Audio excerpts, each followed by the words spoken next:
வணக்கம். இந்த நாள் உங்கள் எல்லாருக்கும் ஒரு அற்புதமான நாளாகவும் ஆரோக்கியமான நாளாக அமைய மனமார்ந்த வாழ்த்துக்கள். வாழ்க்கையில் கணக்கு ரொம்ப அவசியம். அந்த கணக்கில் அடிப்படை பார்த்தோம்னா கூட்டல், கழித்தல், பெருக்கல். சில விஷயத்தை கூட்டணும், சில விஷயத்தை கழிக்கணும், சில விஷயத்தை பெருக்கணும்.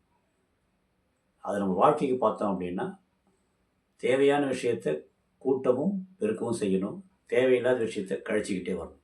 அதுலேயும் குறிப்பாக சந்தோஷத்தை கூட்டணும். நம்மளோட சந்தோஷத்தை கூட்டணும், குடும்பத்தோட சந்தோஷத்தை பெருக்கணும்.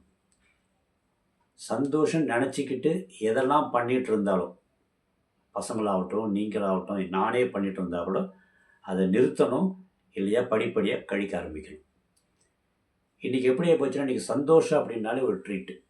எல்லாத்துக்கும் ஒரு ட்ரீட். இன்றைக்கி சோகமாக இருந்தாலும் ஒரு ட்ரீட்டு, சந்தோஷமாக இருந்தாலும் ட்ரீட்டு. அந்த ட்ரீட்டுன்னு பார்த்தோம்னா, அந்த ட்ரீட்டில் என்ன சாப்பிட்றோம்? ஸ்வீட் எடு கொண்டாடு. அது வந்து ஒரு எப்படி சொல்கிறது, ஒரு பெரிய ஃபேமஸான ஒரு விளம்பரம் அது. எல்லாருக்குமே தெரியும். அந்த ஸ்வீட் எடு கொண்டாடு. சந்தோஷம் வந்தால் ஸ்வீட்டு. நம்ம இதில் எல்லோருமே செஞ்சிட்டு இருந்த ஒரு விஷயந்தான். ஆனால் அந்த ஸ்வீட்டு என்ன ஸ்வீட்டு? அந்த ஸ்வீட்னால என் உடம்புக்கு நல்லது பண்ணுது, என் குழந்தை நல்லது பண்ணுதுன்னா சந்தோஷம். அதை நம்ம கண்டினியூ பண்ணலாம். நல்லது பண்ணாது, பார்க்கறதுக்கு மட்டும் தான் நல்லாயிருக்கும், ஸ்மெல் நல்லாயிருக்கும், டேஸ்ட் நல்லாயிருக்கும். ஆனால் நாக்குக்குள்ளே போயிட்டால் அவ்வளோவுமே உடம்புக்கு கெடுதல் தான் பண்ணணும் போது அதை நம்ம முடிஞ்ச வரைக்கும் நிறுத்துறது நல்லது. இல்லையா படிப்படியாக குறைச்சிக்கணும். இன்றைக்கி சந்தோஷம்னால எப்படியா போச்சு, இன்றைக்கி எல்லாத்துக்குமே ஜங்க் ஃபுட் தான் இன்றைக்கி சந்தோஷம். ஜங்க் ஃபுட் தான் இன்றைக்கி ஒரு ஹாப்பினஸ். ஒரு வெளில போனோன்னா இது ஒரு பீஸா சாப்பிட்டு வரலாம், பர்கர் சாப்பிட்டு வரலாம், டோனட் சாப்பிட்லாமா, அப்புறம் இப்போ இது சாப்பிட்லாமா, அதை சாப்பிடலாம், இப்படி தான் ஆயிடுச்சே தவிர சந்தோஷம்னா குடும்பமாக ஒன்று விளையாடுறது, வேறு நடந்த நல்ல விஷயத்தை பற்றி டிஸ்கஸ் பண்ணுறது, இதெல்லாம் வந்து இன்றைக்கி சந்தோஷன்ற அந்த லிஸ்ட்லேயே இன்றைக்கி வரல. இன்றைக்கி சந்தோஷம்னாலே வெளியில் போகணும், சாப்பிட்ணும். சாப்பிட்றது தப்பு கிடையாது. அந்த வெளில போய் சாப்பிட்றது ரொம்ப ரொம்ப நல்லது. குடும்பமாகவோ, ஒரு குரூப்பாகவோ, ஒரு ஃப்ரெண்ட்ஸாகவோ எல்லாமே கும்பலாக போய் சாப்பிட்றது நல்ல விஷயந்தான்.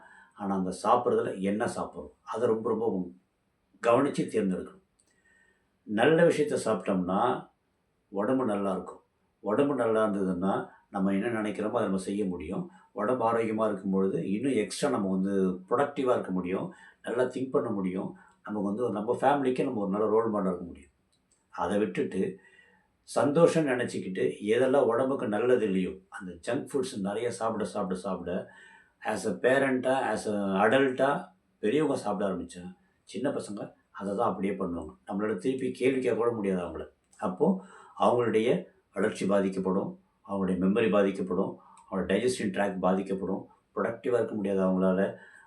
எப்படி சொல்கிறது, மொத்தத்தில் அவங்களுடைய ஹெல்த்தை நம்ம கண்ணு முன்னாடி நம்ம குழந்தைங்களோட ஹெல்த்து கெட்டு போகிறத நாமளே பார்க்க வேண்டிய ஒரு தர்ம சங்கடமான சூழ்நிலைக்கு ஆளாயிடும். அதனால் எதெல்லாம் சந்தோஷமோ சந்தோஷத்தை கொண்டாடுங்க, ஆடுங்க, பாடுங்க. ஆனால் சாப்பிட்ற விஷயம்னு ஒன்று வந்துச்சுன்னா அது உண்மையாகவே அது சாப்பிட்றது மூலமாக என்னுடைய கண்ணுக்கும், மூக்குக்கும், நாக்குக்கு மட்டும் சந்தோஷமாக இருக்குமா, இல்லை என் உடம்புக்கு நல்லது பண்ணுமான்னு செக் பண்ணி பார்த்து சாப்பிட்டோம்னா உண்மையாகவே அந்த குடும்பம் சந்தோஷத்தில் 2 மடங்கு, 4 மடங்குல பல மடங்கு சந்தோஷம் அதிகமாகிக்கிட்டே போகும். அது அப்படியே உல்ட்டாவா டெம்பரவரி சந்தோஷம் கொடுக்குற ஜங்க் ஃபுட்ஸை சாப்பிட ஆரம்பிச்சுக்கிட்டே வந்துட்டோம் அப்படின்னா, நீங்களாக இருந்தாலும் உங்கள் குழந்தைங்களா இருந்தாலும் கண்டிப்பாக அந்த வீட்டில் சந்தோஷம் படிப்படியாக குறைய ஆரம்பிச்சிடும். ஸோ உங்கள் வீட்டில் சந்தோஷம் கூடிக்கிட்டே பெருகிக்கிட்டே போகணுமா, இல்லை சந்தோஷம் கொஞ்சம் கொஞ்சமாக குறைஞ்சிக்கிட்டே வரணுமா, முடிவு உங்களோட கையில் தான் இருக்குது. அதை யோசித்து ஜங்க் ஃபுட்ஸை லிமிட் பண்ணிக்கோங்க. உண்மையான சந்தோஷத்தை அதிகப்படுத்திக்கோங்க. பாய். Take care.